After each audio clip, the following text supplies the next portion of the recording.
My name is Rockie, architect at KnockData. We do all kinds of stuff related to the big data and machine learning.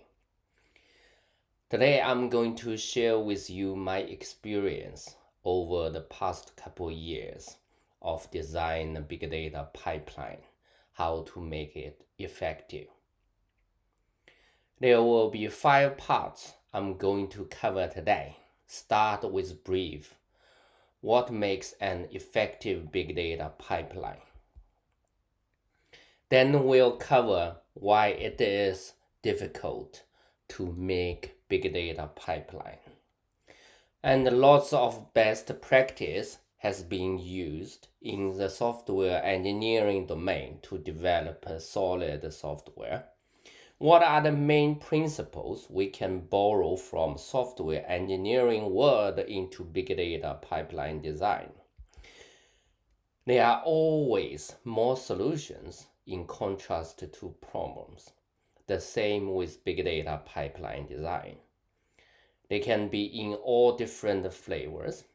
Here, I will share you with my flavor, a strongly opinionated solutions. Then I will share a full functional demo at the end of my talk. To me, the first and by far the most important factor to design a big data pipeline is caring. How good a solution is will be highly correlated to the designer's caring. With a little care, over time, the solution might look like this.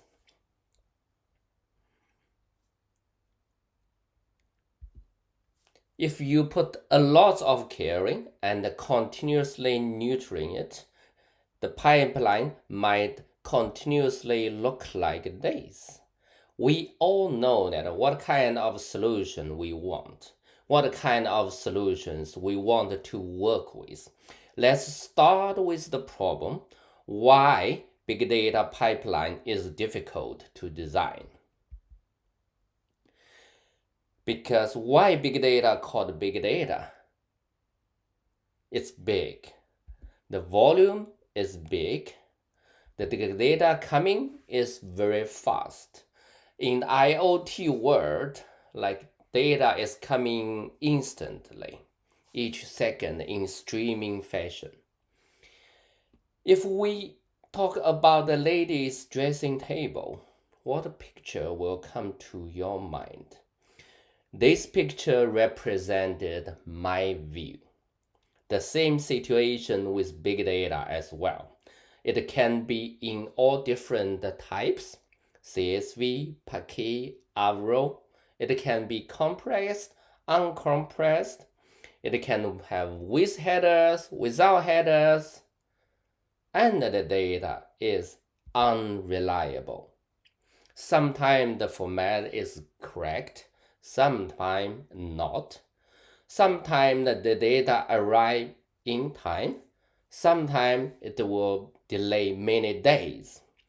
Take an example of COVID-19 death reporting delay. It is rare reporting on the same day. And it's unbelievable. It could delay 2 weeks, 2 whole weeks. Not even in summer vacation period. While no matter what those difficulties are, what the business care is value, and value only. If we compare software development with big data, there are quite some difference. In software development, we spend the whole day to write a software, then we'll spend minutes to run. But in big data world, we might spend only a few minutes to write, but it will take the whole day to run in certain cases. I had been often commuted by trains. After arrived, I saw 4 shiny long escalators. And at most time, 2 of them are working, which is 50% reliable. Sometimes 3. If God helps, 4 of them are working.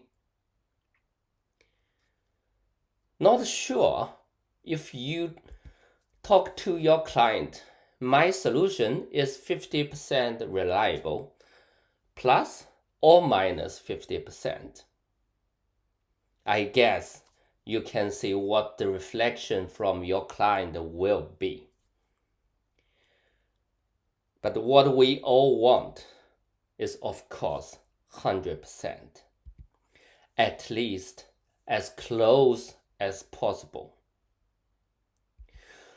What are some principles we can use to make our solution as close as 100% as possible?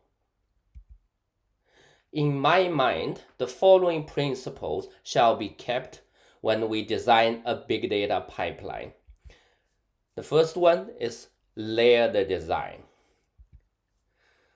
The higher level will be depends on the lower levels, while the low levels will never depend on the high level. If we see performance issue, what do you think? Shall we focus on the optimize on the top level or on the low level? Feel free to ping me if you like to discuss how shall we do optimizations. And a big data shall be acyclic.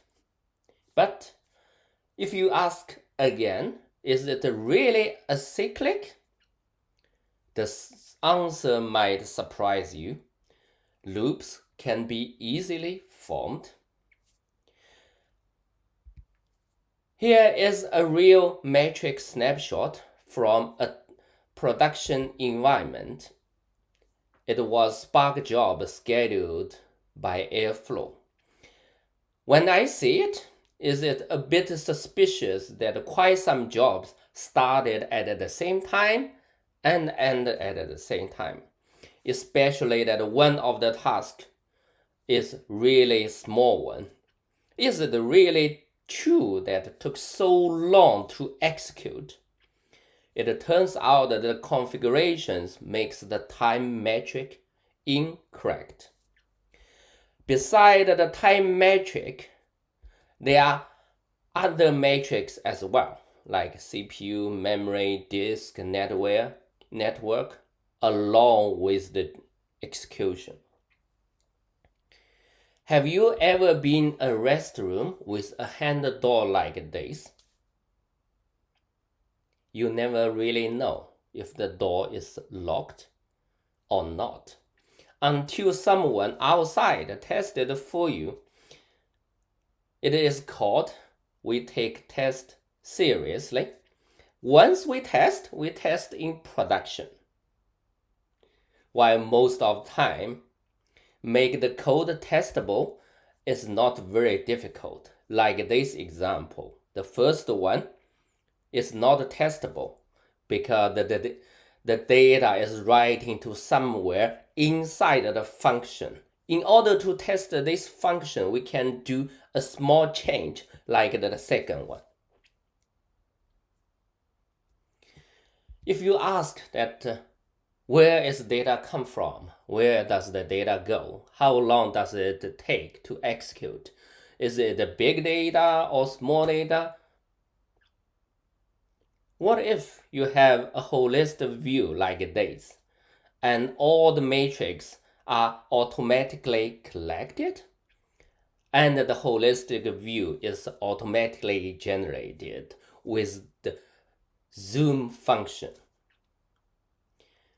I hope all this sounds reasonable. A solution need to be cared end to end during the design and maintain phase. When do that, all the detail matters.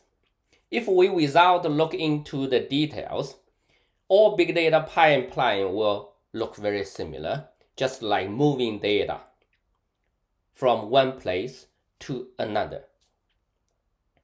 And it is pretty different from software development to big data project, because there are more roles involved. Data scientist and data engineer. And data scientists are more business focused, and the engineers are more technical focused. In order to operate between these two different worlds, we have a certain level of border to make the solution work more smooth, in order to make people speaking different language able to communicate. How can a solution achieve all these things I have mentioned? Here comes my big opinionated data pipeline. The whole solution has 4 layers with different abstraction layers and linked together by glue code. The infrastructure layer running on top of different cloud providers or on premises to provide an abstraction layer for all the tool set to running on. And the big data pipeline can be developed freely on top of those tool sets, with the fundamental features integrated into the solutions, like data governing, logging, visualization, GDPR, data anonymization, alarming, reporting, and so on. And here is a simplified solution I'm going to demo. The user can log into the system, for example, Jupyter Hub. Then it will have Jupyter for each individual person with notebooks running. And that notebook can attach to cluster or create cluster. And all those data can be used a cache. All the data pipeline I have been seeing are imperative style. They are all tasks based. Each box indicates a task. A task can do one thing, 2 things, many things, or nothing at all. Of course, with the exception of the data sources, they are data, real data, not tasks. So one big data, there are boxes. It can be data, it can be task. 2 things mixed together will make all the problem occur very easily. This is, in my humble opinion, is the root cause of many big data pipeline problems. So instead, we should see things differently. It shall be all data. The data we can collect, we can do things on top. And the purpose is just transforming data from one data set to another and finally get the value out. And the metrics, then we can tag on those data instead of on task. It's more declarative way. The tasks are just for getting the result. This I called result-oriented pipeline design. With all those details, come back to the first and far more important factor: caring. We have been building the solution, apply those philosophies. Let's have a short demo to see how it works. The demo I will only cover in the Spark part.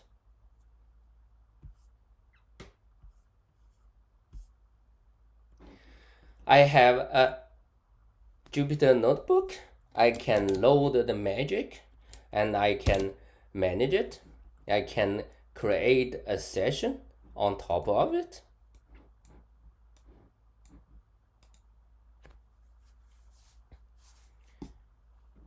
we can see from the side of Livy, there are nothing yet. Now it's starting a new session. After started, we can see from here, we can open the Spark UI to see how it goes. It will take a little bit of time before it is starting. The reason is that it only has one node when we start it, and it need to ask the cloud provider provide more node in order to make Spark running. Now we can run it. We can see that have a Python version is 3.7 and Spark version is 3, which is the latest. Now we can run in Spark code. We can see there is progress bar. It's running on top of it.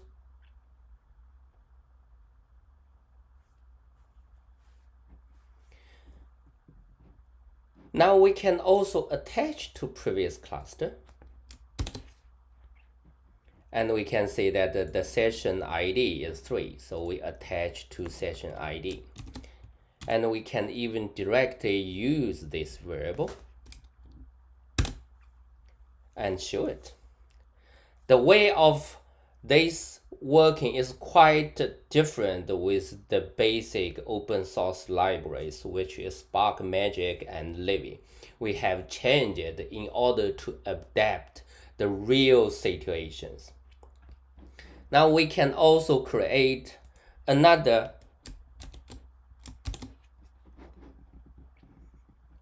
session. Now we can see there is another session created. Now we shall see it should be much faster. Just a couple seconds that the session will be running. When we see that starting a cluster from few minutes to few seconds, which can make the way of working very different. If it's only started in couple seconds, we can just start it when we want it and shut it down when we does not want it anymore. We can always start it again later.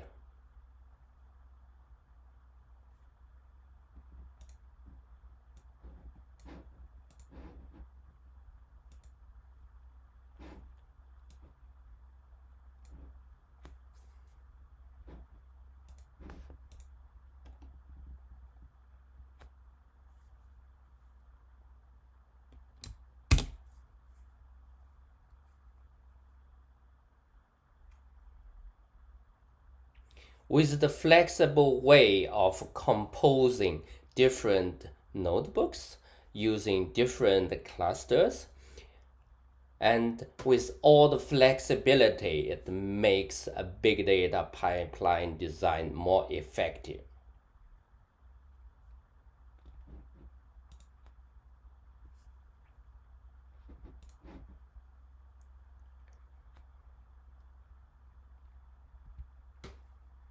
By that, I would like to thank you for your patience. Feel free to connect me on LinkedIn.